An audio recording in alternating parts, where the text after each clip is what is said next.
iPads and other devices are called tablets because they belong on tables. They are tested 20 centimeters away from that big guy that I showed you before.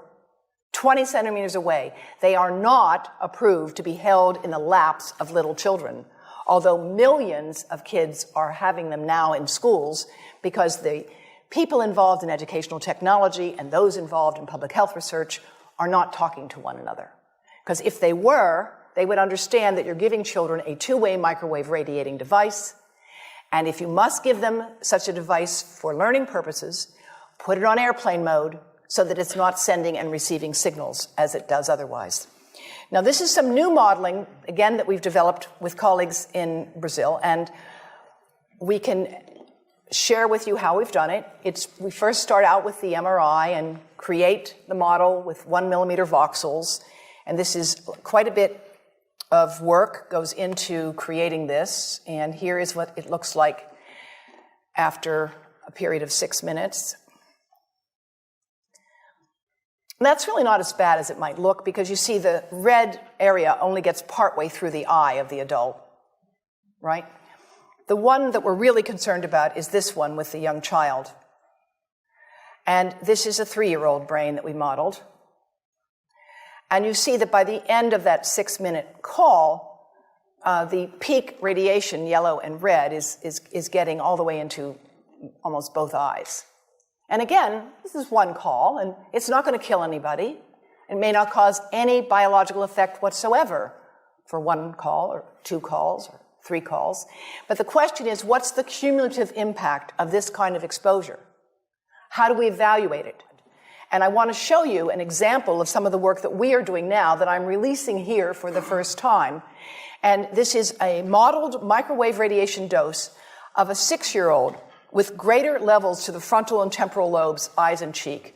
And watch this here. Now, yellow, white, and red are the hottest, all right? And if you look carefully, you will see it's going into the eye, the nose. Do it again, just so you'll get to see it. And partly into the brainstem. Now, that's just showing you that there's going to be some exposure into that area of a young head. It doesn't tell you that there's any biological effect, right? Now, the next slide is going to show you something that might be of interest to students and faculty here. And that has to do with exposure to the reproductive organs. We call them the gonads. I think you say the testicles, and bone marrow. And look here at the radiation as it gets into the groin area. And that's just from having a mobile phone modeled into the pocket. And this, again, is based on a normalized SAR with I think we had a dipole antenna. Now, the breast. The breast is mostly fat, contains a lot of fluid.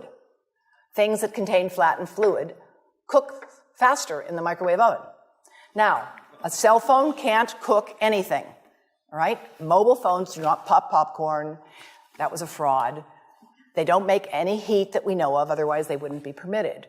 But they do go through things that contain fat and fluid, and we are now working at Environmental Health Trust with scientists at the University of California, San Francisco, scientists at formerly the president of the American Cancer Society of California, because we are seeing women who keep cell phones in their bras. Has anyone seen a woman put a cell phone in her bra?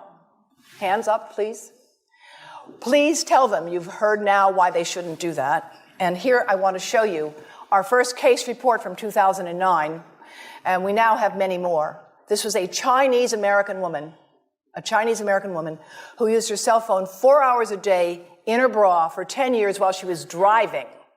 Now, and you drive with a phone on your body.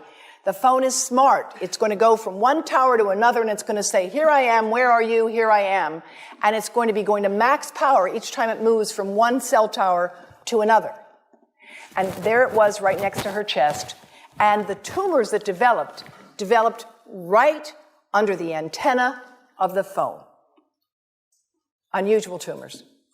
But in the meantime, people have a right to know how you can minimize exposure.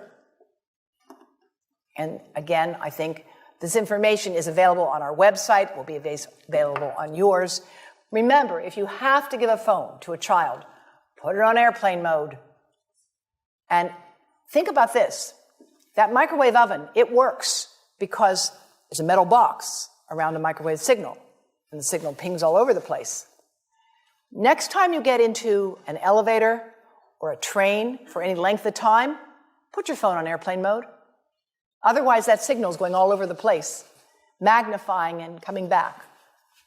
Keep the mobile phone away from you when it's on and you are asleep. Now, it takes a village to do a lot of things. These are some of the people whose materials I've used today with their permission, and I can't read this list to you, but I want you to know that I feel really honored to be working with some of the most talented people in the world on this issue. And they have given me permission to share these materials with you. And I leave you with this thought from Albert Einstein. The world is not dangerous because of those who do harm, but because of those who look at it without doing anything. So, thank you.